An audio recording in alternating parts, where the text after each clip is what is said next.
Seja bem-vindo à Primeira Igreja Batista do Pará. Seu vídeo já vai começar. Mas antes, não esqueça de se inscrever, dar o like e ativar as notificações. Boa noite. Vocês estão tristes hoje, né? Boa noite. Que a graça e a paz do nosso Senhor Jesus estejam com todos vocês. Quero convidar vocês a abrirem junto comigo em Hebreus 13, a partir do verso 20. Hebreus 13, a partir... Irmãos, peço que escutem com paciência esta palavra de exortação, porque na verdade escrevi de forma bem resumida. Saibam que o irmão Timóteo foi posto em liberdade. Se ele vier logo, irei vê-los na companhia dele. Saúdem todos os seus líderes, bem como todos os santos. Os da Itália mandam saudações. A graça esteja com todos vocês. Vamos orar? Senhor Deus, em nome de Jesus, nós te pedimos a tua orientação, a tua direção na tua palavra, Senhor.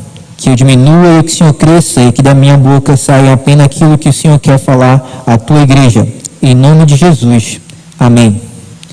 Bênçãos são parte da vida de todos nós. E quando eu digo bênçãos, eu não estou me referindo a algo que você ganha, por exemplo, um copo d'água. Eu estou falando de bendições, palavras ditas como intenção de que algo bom aconteça na vida de alguma pessoa. Palavras que expressam o nosso desejo para a vida de alguém. A Bíblia está cheia dessas descrições de bênçãos, como a gente acabou de ler aqui no final da carta aos Hebreus, falando acerca do que o autor deseja para os seus leitores. Mas perceba que a vida inteira está cheia de pronunciamentos de bênçãos. Alguns são corriqueiros na nossa vida. Quando alguém se despede de você, você diz: vá com Deus, vá pela sombra, vá com cuidado. Ou quando alguém faz aniversário, você manda aquela mensagem no WhatsApp ou no grupo lá que você está: que Deus te abençoe, que você tenha um ótimo dia. A gente também até profere bênçãos cantando: parabéns para você nessa data querida, muitas felicidades, muitos anos de vida. Outros vão além, né? Diz: com Deus ao seu lado, no novo porvir, que a vida lhe seja um eterno sorrir. Só os crentes cantam essa parte, né? Ficção científica também tem as suas bênçãos. Uma famosa é que a força esteja com você. Uma não tão famosa assim é... Perdi aqui. Vida longa e próspera. Esse conhece. Senhor dos Anéis também tem uma grande e famosa bênção. A bênção de Elrond, pronunciada sobre a Sociedade do Anel, quando eles estão partindo. Ele diz que a bênção dos elfos e dos homens e dos povos livres, seja convosco. Que as estrelas brilhem sobre suas faces. A gente também canta bênção, a gente cantou várias aqui agora. Mas uma especial é do Projeto Sola, e tem uma música que é inteirinha, uma bênção. Diz assim: que a estrada se abra à tua frente, que o vento sopra em teu rosto, que o céu resplandeça em tua face e que a chuva caia suave em teus campos.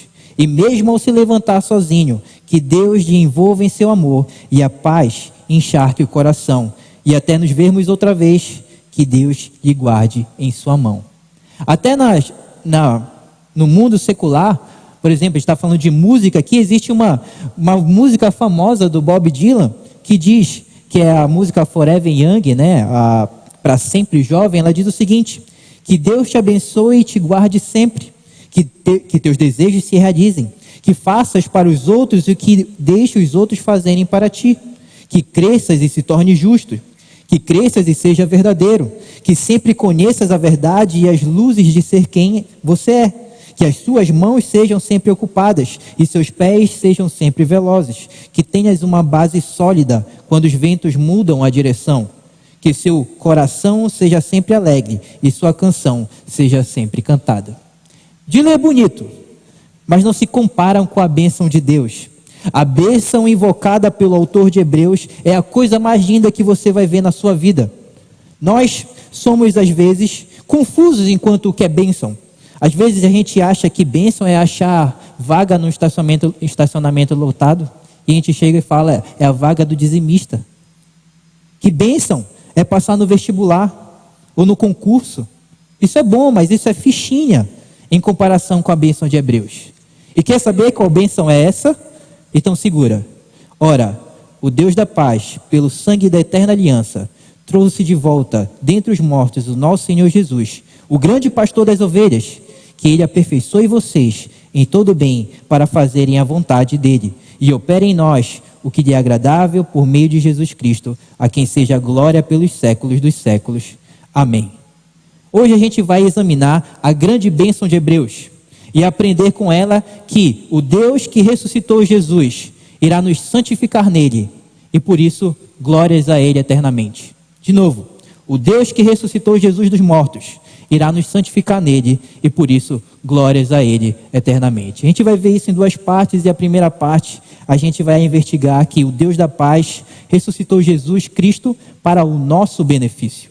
O autor de Hebreus, que é desconhecido para nós porque ele não se identifica, ele foca todo o seu conteúdo da carta de Hebreus em uma simples mensagem e uma gloriosa verdade, de que não há nada nem ninguém que se compare a Jesus Cristo, pois ele é o glorioso e supremo Salvador. E aqui no final da carta, ele termina com uma linda bênção em forma de oração. Anteriormente, nos versos 18 e 19, ele havia pedido para os leitores que orassem por ele. Agora, nos versos 20 e 21, ele ora pelos seus leitores e ora em forma de bendição. Essa bênção me expõe resumidamente, mas de maneira muito profunda, acerca de tudo o que a carta fala. E essa bênção é acerca de Jesus, daquilo que ele fez e quais são as implicações do que ele fez para nós. Ele que é o pastor do rebanho, o ressurreto. A carta toda é sobre ele. Deus, desde a encarnação de Jesus, sua vida de obediência, sua morte, ressurreição e ascensão aos céus, todo o cosmo entrou na fase final. Aquilo que a Bíblia chama e nos ensina de últimos tempos. Agora a igreja ela vai se expandindo, o evangelho vai sendo pregado, o nome de Cristo é feito conhecido e isso vai durar até o seu retorno. E vejam quantas bênçãos, quantas coisas, na verdade, essa carta nos ensina sobre o glorioso Salvador. Vai lá para o capítulo 1, volta para o início da carta e olha comigo os versos 1 ao 4. Hebreus 1, de 1 ao 4. Diferentemente de muitos outros escritores do Novo Testamento, ele não começa se apresentando com remetente e destinatário, ele começa logo com carrão de cena. Antigamente, Deus falou muitas vezes e de muitas maneiras aos pais pelos profetas, mas nestes últimos dias nos falou pelo Filho, a quem constituiu herdeiro de todas as coisas e pelo qual também fez o universo. O Filho, que é o resplendor da glória de Deus e a expressão exata do seu ser, sustentando todas as coisas pela sua palavra poderosa, depois de ter feito a purificação dos pecados, assentou-se à direita da majestade nas alturas, tendo sido tornado tão superior aos anjos quanto herdou o mais excelente nome que eles. O autor está falando aqui que Jesus é maior do que os anjos, pois ele não é uma criatura, e sim o próprio Filho de Deus. Fala sobre o seu grande domínio, como tudo foi colocado debaixo dos seus pés após ter completado a sua obra na cruz. E isso é só o começo. Além disso, ele vai dizer que Jesus é muito maior que Abraão, muito superior a Moisés e a velha aliança feita lá no Monte Sinai com Moisés. A nova aliança em Jesus é superior à antiga. Jesus é fiel em toda a casa de Deus. Ele é o apóstolo e sumo sacerdote da nossa condição. E como sumo sacerdote, ele penetrou os céus. E nós temos um sacerdote que se compadece das nossas fraquezas. Porque ele foi tentado em todas as coisas à nossa semelhança, mas não pecou. Mas como ele pode ser sacerdote se ele nem é levita, ele não é da linhagem de Lavi? Meus irmãos, a resposta é muito mais gloriosa. Ele é sacerdote para sempre, segundo a antiga e especialíssima ordem de Melquisedeque. E por isso ele é superior a Abraão, pois ele se assemelha àquele a quem Abraão pagou o tributo. Jesus é o sacerdote eterno, único, perfeito, como o próprio autor fala. Agora está no capítulo 1, vai lá para o capítulo 7, verso 26. Capítulo 7, verso 26. Porque nos convinha um sumo sacerdote como este, santo, inculpável, sem mácula, separados dos pecadores e exaltado nos céus. Agora pula para o capítulo 8, verso 1 e 2. Ele se assentou à direita do trono da majestade nos céus, como ministro do santuário e do verdadeiro tabernáculo que o Senhor erigiu e não o homem. Hebreus explica para nós que a obra de Jesus é total, que não há nada que nós precisamos fazer para acrescentar. Olha o capítulo 9, você está no 8, vai lá para o 9, verso 14. Diz assim: o sangue de Cristo, que pelo Espírito Eterno a si mesmo ofereceu sem mácula a Deus, purificará a nossa consciência de obras mortas, para servirmos ao Deus vivo.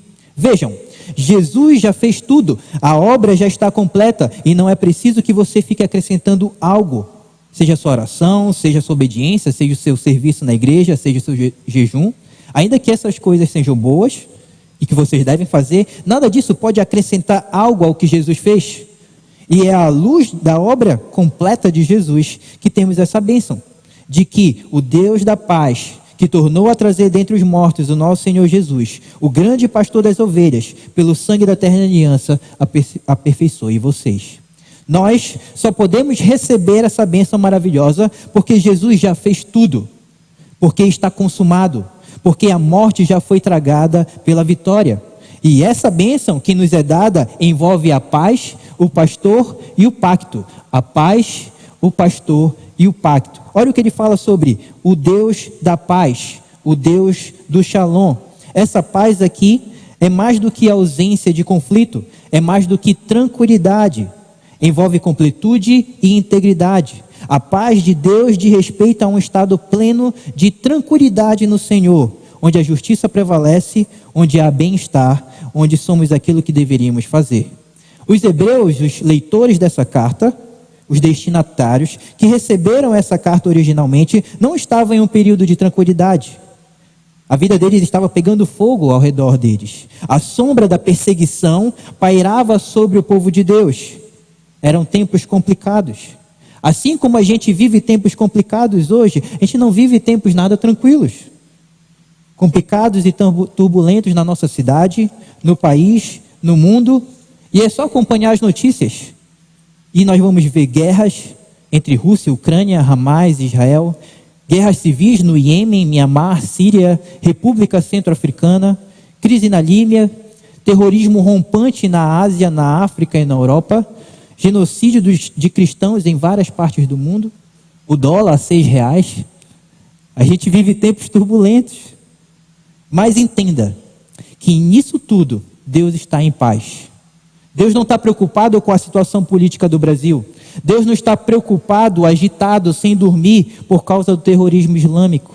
Ele está na sua santa paz, no seu controle soberano e absoluto sobre todas as coisas, guiando a história na direção que Ele quer, rumo à consumação em Cristo de todas as coisas. O Deus da paz é quem nos abençoa. E pensa no que isso significa para você, para a sua vida. Você pode agora parar de viver agitado e ansioso com todas essas turbulências ao nosso redor. Não só da cidade, do país e do mundo, mas as turbulências do seu coração. Porque quem te abençoa, quem te protege é o mesmo Deus da paz, que trouxe Jesus de volta dos mortos e o seu poder é incomparável. Só com isso já não há espaço para ansiedade na nossa vida. E veja o que Ele fez por nós. Ele nos deu a paz com Ele por meio da ação maravilhosa do seu Filho, Jesus Cristo, que andou por essa terra e viveu de maneira perfeita, obedecendo cada letra da lei, e então ofereceu a si mesmo com a mais excelente oferta pelo pecado, o Cordeiro Santo de Deus, que morreu na sexta-feira maldita, mas no domingo o Deus da paz o ressuscitou. Pensa nisso. Existe um homem que está vivo há mais de 2000 anos. Quem é o homem mais velho do mundo? Jesus. Ele está vivo há mais de 2000 anos, com o mesmo corpo glorificado com o qual ele voltou na morte, e ele subiu aos céus, penetrando no santuário eterno, e nós estamos ancorados nele, firmados nele, agarrados nele, indo em direção ao Monte Sião, a Nova Jerusalém, aonde habitaremos com ele. E há uma comparação aqui que os comentaristas fazem aqui sobre Hebreus.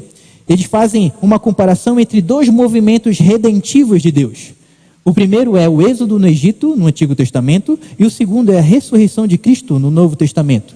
No êxodo, Deus liderou o seu povo por meio do seu mediador Moisés, libertando eles das trevas da escravidão e conduzindo eles à terra prometida.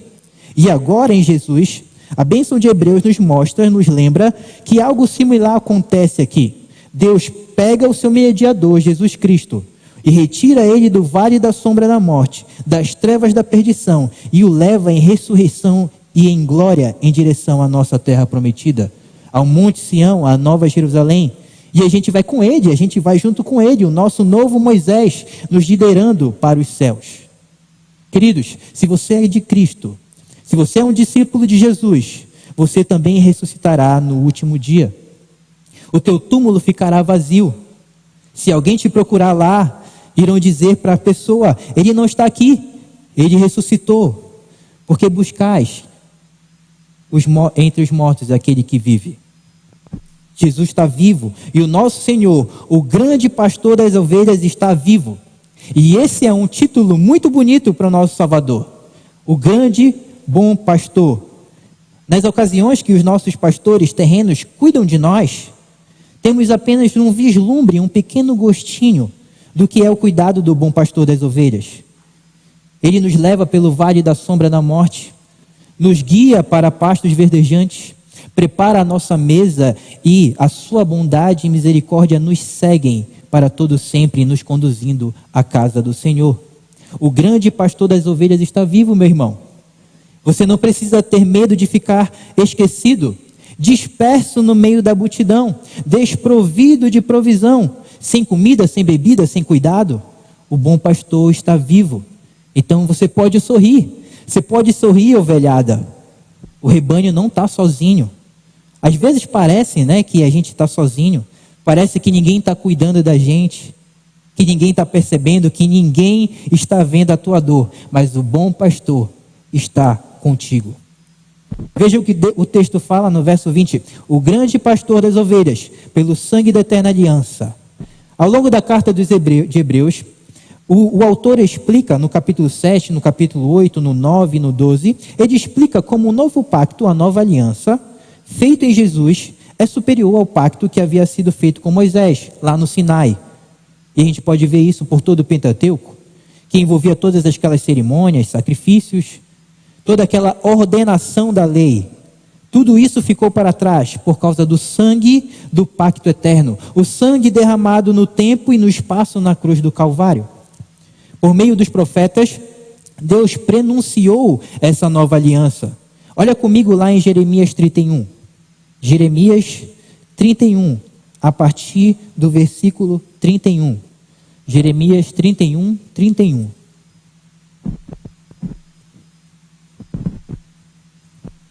Diz assim: eis aí vem dias, diz o Senhor, em que firmarei nova aliança com a casa de Israel e com a casa de Judá. Não segundo a aliança que fiz com seus pais no dia em que os tomei pela mão para os tirar da terra do Egito, pois eles quebraram a minha aliança, apesar de eu ter sido seu esposo, diz o Senhor. Porque esta é a aliança que farei com a casa de Israel, depois daqueles dias, diz o Senhor. Aí pula lá para o 34, no finalzinho do 34, diz assim: pois perdoarei das suas iniquidades e dos seus pecados jamais me lembrarei. Agora vai lá para o 38. Eis que vem dias, diz o Senhor, em que a cidade será reedificada para o Senhor, desde a torre de Ananel até o portão da esquina. O cordel de medir se estenderá em linha reta até a colina de Garebe, e depois se virará na direção de Goa. Todo o vale dos cadáveres da cinza, e todos os campos até o ribeiro de Sidrom, até a esquina do portão dos cavalos, para o leste, serão consagrados ao Senhor. Esta Jerusalém jamais será arrancada ou destruída. Esse é um exemplo das promessas de que um dia viria alguém para estabelecer de uma vez por todas o pacto eterno. Isso aconteceu naquela cesta de trevas, quando o Senhor Jesus derramou no madeiro, de uma vez por todas, o seu sangue. Assim, o pacto que foi feito antes da criação do mundo, entre as três pessoas da Trindade, encontrou no tempo e no espaço sua expressão perfeita, na vida e na obra de Jesus Cristo. O centro da história, o centro da Bíblia, o centro do universo, o centro das nossas vidas. E as promessas foram cumpridas, meus irmãos. A cabeça da serpente foi pisada. Deus proveu um cordeiro para si. Deus criou em nós um coração novo. Deus nos cobriu com o seu sangue. Seria maluquice, seria uma tolice voltar para o velho pacto. Ter aqui em cima do altar a arca da aliança, fazer um barulho com chofar. Seria maluquice. Nós não estamos mais indo em direção ao Monte Sinai, com todo aquele medo, com todo aquele temor envolvido com o terror da santidade de Deus naquela montanha, com raios e trovões. Nós estamos nos aproximando do glorioso e belo Monte Sião. Nós, a multidão dos santos arrolados e aperfeiçoados para nos encontrar com Jesus. E perceba uma coisa aqui, a construção da frase revela algo muito importante para nós. O autor diz no verso 20, o Deus que tornou a trazer dentre os mortos, Jesus, pelo sangue da eterna aliança. Qual é a relação entre essas duas coisas? Como é que o sangue faz com que Deus traga Jesus dos mortos? A ideia é maravilhosa. Segundo Hebreus 9, o sangue que era derramado no santuário terreno, o tabernáculo, o templo, no Antigo Testamento, no Velho Pacto, não era eficaz para satisfazer a ira de Deus plenamente, por isso devia ser repetida todos os anos no dia do Yom Kippur. Mas o sangue de Jesus, o nosso mediador, que foi derramado, elevado e mostrado no santuário eterno, não feito por mãos humanas, atinge satisfatoriamente todos os requisitos da lei de Deus. E assim, porque Deus Pai, o santo juiz, vendo o seu filho morrer, seu sangue derramar pelos nossos pecados e seu sacrifício ser aceito, então não tem mais nenhuma razão para que ele fique debaixo do domínio das trevas, da morte. O preço foi pago e assim a missão foi cumprida e ele volta de maneira triunfante da morte. Ressurgiu o nosso Senhor porque o seu sangue foi eficaz. Meu irmão, se você é de Jesus, se você é um discípulo de Jesus, se você é um cristão, então essa é a tua bênção. Veja o tamanho do que Deus te deu, nos deu. Mas você muitas vezes fica aí preocupado em receber uma bençãozinha aqui ou ali, em receber uma promoção, em receber um aumento de salário, um presente de Natal, em passar no vestibular, passar na residência, passar no concurso, no mestrado, no doutorado. Essas são coisas boas, sim, mas olha o que você já tem. Todas essas coisas ímpios pode ter, não crentes pode terem. Essa bênção só os crentes, só os servos de Jesus podem ter. Você tem o sangue de Cristo derramado em teu favor, a ação incomparável do Filho de Deus te dando vida e vida em abundância. E se você é de Cristo, essa é a tua bênção. E já saiu a lista. Vocês viram? Já saiu a lista. Já saiu a lista dos que receberam esse benefício. Se você crê em Cristo, então o seu nome está nessa lista. Essa é a primeira coisa que a gente precisava entender. O benefício que Deus fez por nós. O Deus da paz ressuscitou Jesus Cristo. E qual é o resultado disso? O que Deus espera de nós acerca disso? Como a gente deve viver enquanto o Sião não chega? Ainda bem que vocês perguntaram. É assim que a gente vai para a nossa segunda parte. E a gente vai aprender que o Deus da paz nos santificará e nos fará viver perseverantes. Olha comigo o verso 21. Aperfeiçoe vocês em todo o bem, para que possam fazer a vontade dele, que ele opere em nós o que é agradável diante dele, por meio de Jesus Cristo, a quem seja a glória para todo sempre. Amém. O autor de Hebreus ora em forma de bênção, declarando o que Deus fez, e à luz do que Deus fez em Cristo, ele ora por uma vida de santidade aos seus leitores. Veja que a bênção de Hebreus envolve uma vida de santidade e obediência. Que você experimente ter uma vida em abundância por meio de amar os mandamentos do Senhor. E isso aqui é o padrão bíblico. Deus fez algo maravilhoso por nós, em Cristo Jesus. E à luz disso, ele vai começar a fazer algo em nós. Ele fez algo por nós na cruz e agora ele faz algo em nós, ao nos limpar, ao nos santificar, ao nos moldar. Isso tem que ser encorajador para nós todos. E note aqui como o autor encoraja por meio de exortações, para mostrar que Deus nos chama à ação. Olha comigo aqui alguns desses alertas encorajadores para nós. Vai lá para o capítulo 2. Capítulo 2, verso 1. Prepara aí que você vai ter que vai virar muitas páginas agora. Capítulo 2, verso 1 diz assim: importa que nos apeguemos com mais firmeza às verdades ouvidas, para que delas jamais nos desviemos. Verso 3 agora: como escaparemos nós, se negligenciarmos tão grande salvação? Pula para o capítulo 3 e olha o verso 7. Se ouvide a sua voz, agora verso 8, finalzinho do 7, se ouvide a sua voz, verso 8, não endureçais o vosso coração. Pula para o verso 13. Exortai-vos mutuamente cada dia durante o tempo que se chama hoje, a fim de que nenhum de nós seja endurecido pelo engano do pecado. Capítulo 4, verso 11. Esforcemo-nos, pois, por entrar naquele descanso, a fim de que ninguém caia segundo o mesmo exemplo de desobediência. Verso 16. Acheguemo-nos, portanto, confiadamente junto ao trono da graça, a fim de recebermos misericórdia e acharmos graça para socorro em ocasião oportuna. Capítulo 6, verso 12. Não vos tornei indolentes, mas imitadores daquele que pela fé e pela longanimidade herdam as promessas. Agora pula lá para o capítulo 10, final do 10, verso 22 e 23. Aproximemo-nos com sincero coração, em plena certeza de fé, tendo o coração purificado de má consciência e lavado o corpo com água pura. Guardemos firme a confissão da esperança, sem vacilar, pois quem fez a promessa é fiel. Agora o capítulo 12, verso 1. Desembaraçando-nos de todo o peso e de todo o pecado que tenazmente nos assedia, corramos com perseverança a carreira que nos é proposta. Verso 14. Segui a paz com todos e a santificação, sem a qual ninguém verá a Deus. Verso 28 e 29. Sirvamos a Deus de modo agradável, com reverência e santo temor, porque o nosso Deus é fogo consumidor.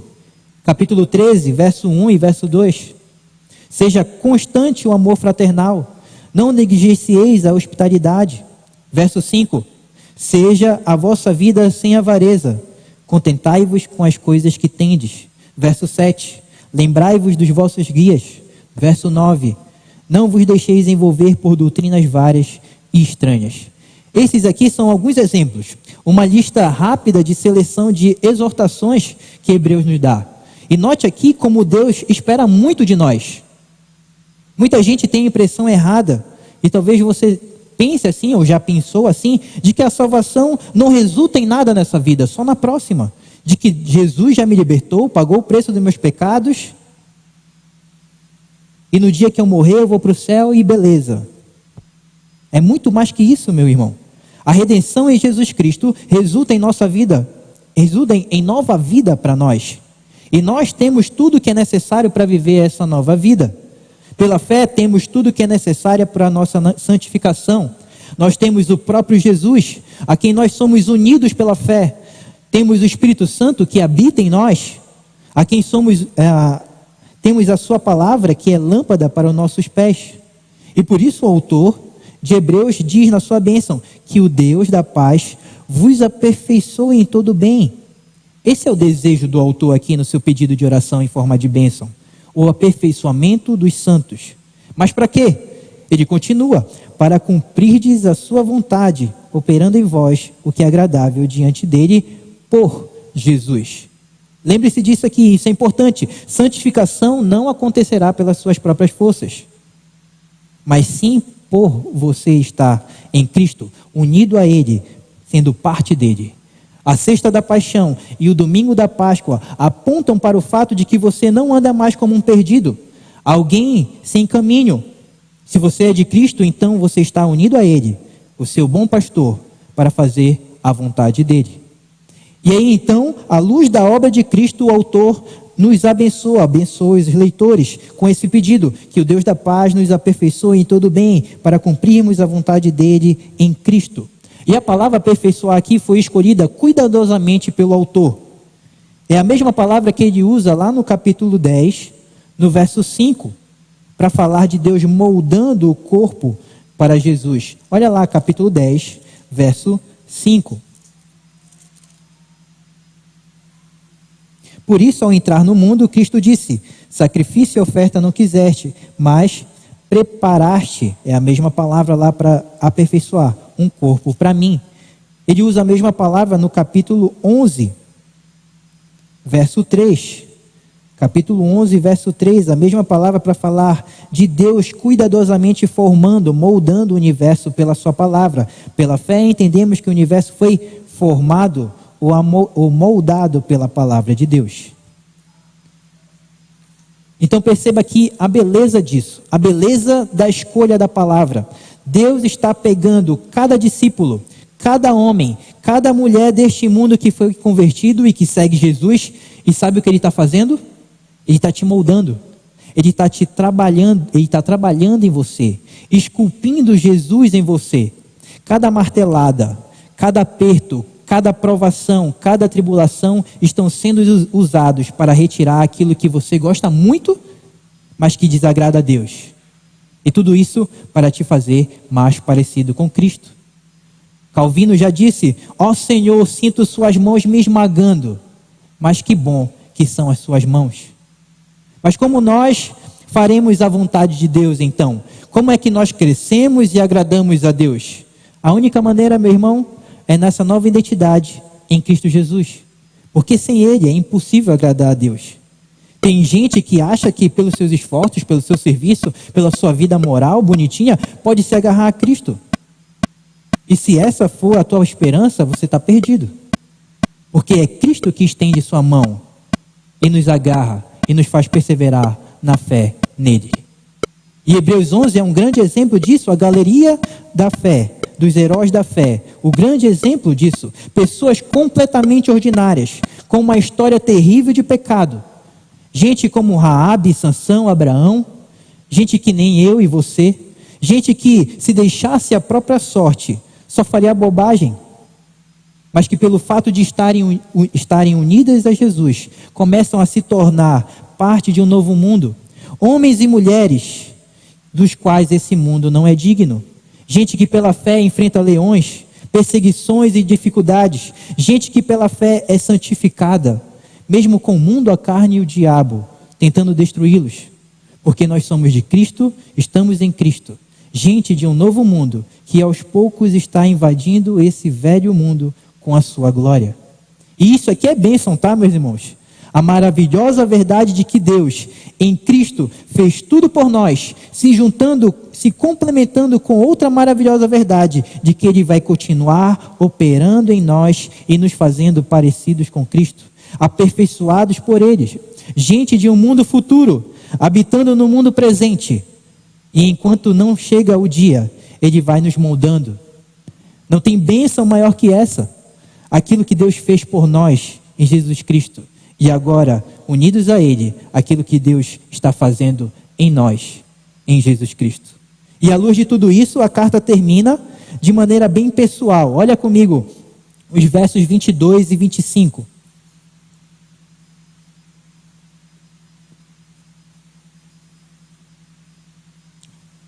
Rogo-vos ainda, irmãos, que suporteis a presente palavra de exortação, tanto mais quanto vos escrevi resumidamente. Notifico-vos que o irmão Timóteo foi posto em liberdade. Com ele, caso venha logo, vos verei. Saudai todos os vossos guias, bem como todos os santos. Os da Itália vos saúdam. A graça seja com todos vós. Parece que a carta vai terminar com a triunfante bênção de Hebreus. Mas, curiosamente, o autor ainda tem algumas coisas para dizer. E entenda, meus irmãos, isso aqui que ele diz no 22 ao 25, também é palavra inspirada pelo Espírito Santo. A Bíblia não é uma enciclopédia teológica, onde você simplesmente consulta o verbete de seu interesse. Nem é muito menos um compêndio acadêmico de matemática, de ciência, de filosofia. nem é uma apostila de assuntos sistematizados. É claro que ela contém ela é todas as verdades teológicas que precisamos. Porém, a Bíblia é uma coleção de livros inspirados por Deus, que na sua diversidade literária mostram para nós aquilo que devemos aprender acerca de Deus e o que Deus espera de nós. E para isso ela usa cartas, usa poemas, tratados teológicos, sermões escritos, letras de música, visões proféticas, narrativas históricas. Esse é o livro dos livros. E ele mostra como é a vida de Cristo e a vida em Cristo nesse mundo real, com as nossas preocupações, com os nossos cuidados. E note o pedido aqui que o autor faz. Pessoal, eu peço para vocês, eu rogo a vocês, levem a sério o que eu escrevi. Levem a sério essa exortação que resumidamente falei. Espera aí, resumidamente, Hebreus tem 13 capítulos. Como é que resumidamente? Mas veja, é resumido mesmo. Pega para ler depois. Não leva nem 40 minutos. Mas a densidade é tal que leva toda a vida para entender a glória das conexões e a profundidade das ideias e dos alertas, que é preciso ler e reler, voltar e voltar novamente para Hebreus. E é assim com toda a Bíblia. Se Hebreus é apenas um resumo, então, meus irmãos, de certa maneira nós temos apenas o leite. Ainda a gente não está preparado para a comida sólida do novo mundo. Contudo, não desista de ler Hebreus, não desista de ler a Bíblia, leia e releia, porque ninguém é mestre da Bíblia, ninguém consegue saturar a Bíblia toda. Nós devemos voltar e voltar, quantas vezes precisar, para aprendermos a conhecer mais a Deus. E o autor pede para que considerem a sua exortação. A palavra exortação aqui no original tem a ideia de alguém que chega do teu lado para te chamar a atenção, para te mostrar algo, para te direcionar, para te encorajar. E o ponto central do que ele está falando aqui é o seguinte: pessoal, eu sei que peguei pesado, eu sei que foi difícil o que vocês ouviram, coisas assustadoras, coisas difíceis de engolir, mas de novo, considere o que te espera no Monte Sião, pois é para lá que você vai. Não despreze o que você aprendeu aqui.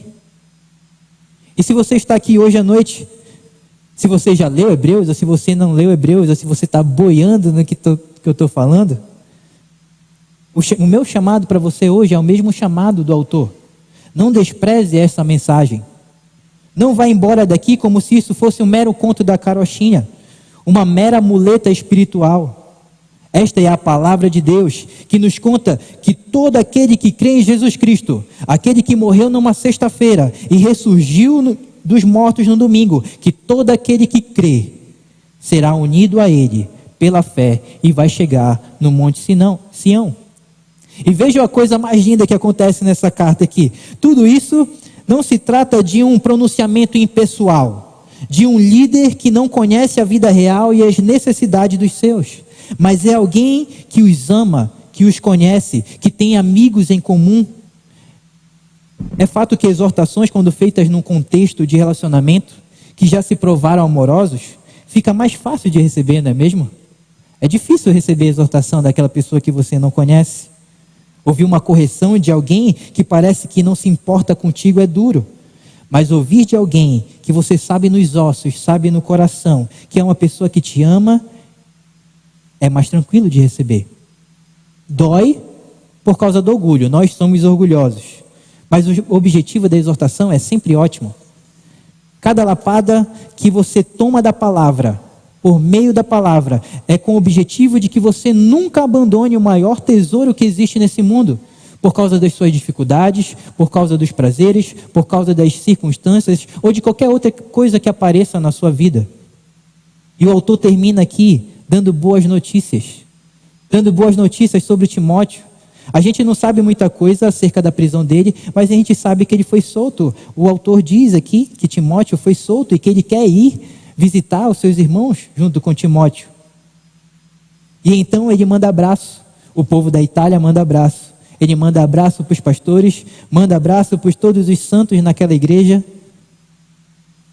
E ele repete algo que tinha dito lá no verso 19. No verso 19 ele diz que quer ir visitar eles. E aqui de novo ele fala que quando Timóteo estiver pronto, ele vai visitar ele. O seu desejo é de estar com seus irmãos. Que talvez ele fosse junto com Timóteo. Se deu certo, eu não sei. Vários dos nossos planos ficam pelo meio do caminho. Mas a única certeza que nós temos é: sabemos em quem temos crido e sabemos que Ele é poderoso para nos guardar até o dia final. E é dessa forma que o autor termina a carta aos Hebreus, falando de Cristo, de como Ele é incomparável, o Senhor da nossa salvação. E a pergunta que fica aqui, meus irmãos, nessa noite é: a tua vida já é dele? A tua vida pertence a Jesus? Você já submeteu a sua vida a Ele? Todas as áreas da sua vida? Hoje teve a final da Libertadores. E algo que eu acho muito interessante, em estádios de futebol que frequentemente aparece, são cartazes. Tem todo tipo. Alguns são cartazes de bênção, de apoio aos jogadores, ao time, à torcida. Outros cartazes são de maldição, de cobrança, de indignação. Mas o meu cartaz favorito que aparece em todo jogo, e deve ter aparecido hoje também, é aquele cartaz de "eu já sabia". Esse cartaz ele é genial, porque ele vale para tudo. Não importa o que aconteça no jogo, seja goleada, seja zebra, disputa de pênaltis, lá está o cara com seus braços erguidos, com aquela cara cínica, levantando seu cartaz, dizendo "eu já sabia". Meus irmãos, tem muita coisa que eu não sei. Eu não sei como vai ser minha morte, se vou morrer jovem ou se vou ter uma vida longa, se vou morrer em perseguição, torturado por amor a Cristo, sofrendo escárnio ou açoite, ou em paz, rodeados de queridos. Eu não sei se eu vou ver o Hexa um dia. Eu não sei se Timóteo conseguiu ir ver a turma junto com o autor de Hebreus. Mas de uma coisa eu sei: lá no Monte Sião, no grande dia, eu vou encontrar todos vocês que são de Cristo, triunfantes apesar do caminho duro, preservados de caírem, porque aquele que começou a boa obra é fiel para terminar. Cansados e fadigados do esforço, da corrida e da luta contra o pecado, mas renovados, aperfeiçoados e não mais com os enroscos do pecado dos antigos. Eu vou ver vocês juntos, na multidão celestial em gozo eterno. Vou ajoelhar ao seu lado, diante de Cristo, sem que meu joelho doa. E ao ver vocês lá, por causa das promessas de Hebreus, vou poder levantar meu cartaz e dizer: eu já sabia. Eu já sabia, pois sem quem prometeu. Eu já sabia, pois aquele que ressuscitou, Jesus Cristo, o grande pastor das ovelhas, pelo sangue da eterna aliança, irá nos aperfeiçoar em todo bem. E por isso, glórias sejam dadas a Jesus Cristo, para todo sempre. Amém.